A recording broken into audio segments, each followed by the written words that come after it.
Hi, my name is Deborah Burian, and I am a painter from Oklahoma City.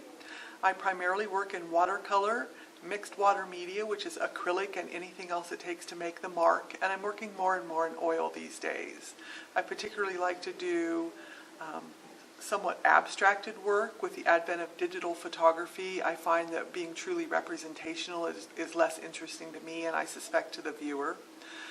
How I got on this path is I grew up in very rural Ohio. We think of Ohio as a bit more metropolitan, but as a state it's so rural that a couple of years ago I was trying to send my mother something on Amazon, and neither Amazon nor Google Maps could find her address. So we lived out there in such a remote area that we didn't have any of the traditional norms of entertainment. We occasionally could get a radio signal, but we did not have a telephone, we didn't have television, we didn't have any of that.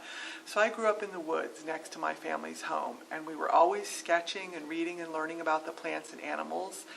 And as I got a little bit older, I started to work pretty extensively in fiber. I did a lot of quilting, making things out of fabric, whatever scrap we had around. I used to design and create my own embroidery patterns. And then as I got older, I just found myself more and more drawn to painting as a medium. So I moved away from fiber and started working in paint about pushing 20 years ago now. Fortunately, I already had the skills of drawing because I'd grown up drawing, and color theory, if you will, because working in fiber and not having a more representational subject really requires you to have some knowledge of colors and how they go together. So I started working in painting, and I tell people it's because I moved to Oklahoma from Ohio, and the first time I saw the high plains, I just fell in love all over again.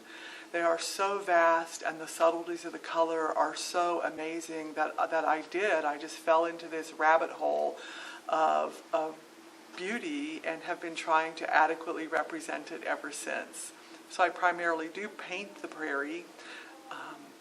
Virtually everything I paint is inspired by nature and by my relationship with the land. But for me, growing up in rural Ohio and then transporting myself to the plains, it's always been about the grasslands more than the great big majestic vistas, the mountains and the ocean and that sort of thing. And I realize that not everybody sees that, so it's super important to me in my work to represent those subtleties that not everyone sees.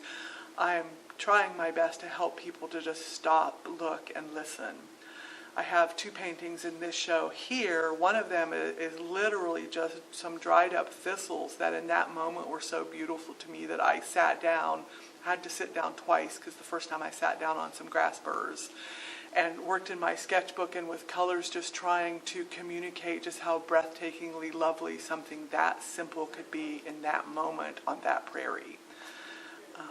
And then this last fall, I had the opportunity to be the artist in residence on a remote island in northern Ontario. I was in the Canadian Shield, just below the Arctic Circle, about 3 hours north of Toronto. And they took me out there on a boat, dropped me off with my supply of food and my art supplies, and left. So there was this just sort of breathtaking moment where it was just me and the island, and a little bit of solar heat, and a composting toilet, and a cabin. And then I got to spend that time looking at nature and looking at the lake and trying and advancing my practice in oil. Because I had been particularly interested in working in oil, that was the only medium I brought. So there wasn't going to be any copping out and falling back on a medium I might be more familiar with, like watercolor. So I worked in oil for my time on the residency, and because I was on an island, everywhere I looked there were reflections, and I found myself getting really, really engaged in the reflections and seeing the subtleties, and you can hear that I'm interested in subtleties, and seeing the subtleties of how those both reflected and reshaped the landscape around them. So I brought those studies home with me from northern Ontario and went to my studio determined to paint from that, and promptly discovered that I'm still a prairie girl.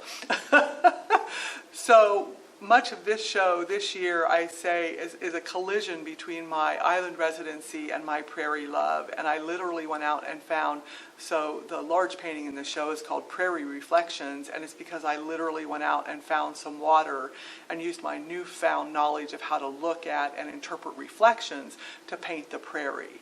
So I'm thrilled to have had that residency experience, but I'm sort of internally almost astonished by how much I had to bring that experience back to the prairie, that I couldn't just paint a northern Canadian lake with the pine trees and the loons, fortunate to see loons one day, and make that be my work. It did not work for my heart. My heart had to come back to the prairie. So those are the works I've brought here. I'm thrilled with how the residency has advanced my understanding of both the medium of oil, and it taught me to look at reflections in a way that I never have before.